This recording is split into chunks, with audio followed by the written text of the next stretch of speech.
to the nerve center of an uprising, Egypt's Tahrir Square, where today the crowd seemed to be bigger than ever. This explosion of new energy seems to have been sparked by an unexpected new leader, a 30-year-old tech wizard who's become the rebel face of a revolution on the move. Terry Moran has more from Cairo tonight. Terry?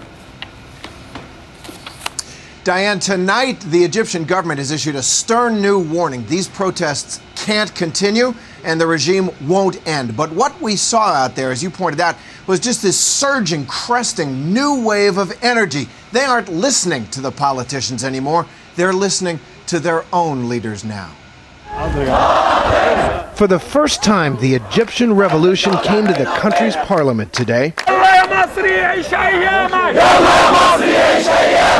As nervous soldiers and officials looked on, thousands of Egyptians, with a boldness that would have been unimaginable in this country just a couple of weeks ago, brought the simple, shining, shouted demand of this revolt directly to the gates of power.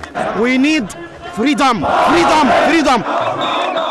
It was as if the protests caught a second wind, and downtown Cairo was once again transformed. Countless thousands thronging the streets, streaming across the bridges, and filling Liberation Square.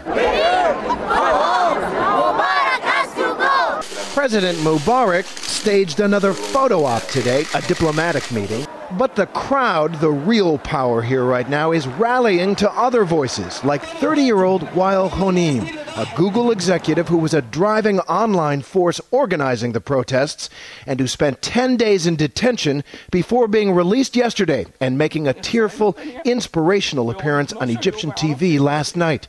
His appearance in the square today electrified the crowd.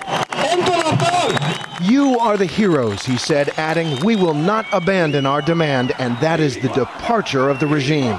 But outside the square, Egypt is suffering. The economy is reeling. On a normal day, there'd be thousands of people visiting this place. But look around, there's nobody here. It's almost spooky. The pyramids have been closed since the beginning of the protests, and that represents not just a huge blow to the Egyptian economy, but to the soul of this country as well.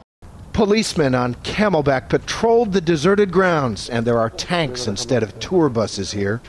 You could hear in the words of the Minister of Antiquities the edge of desperation so many are feeling. It's a message from me to the people all over the world. Things will be quiet soon. We need people to come back and see the Sphinx smiling. But the protests today were a statement. This movement is growing, not fading, and they aren't going to be appeased by vague promises of reform. They'll be back tomorrow. And Diane, they believe tomorrow belongs to them. An extraordinary trip to the pyramids. Thank you, Terry Moran, tonight.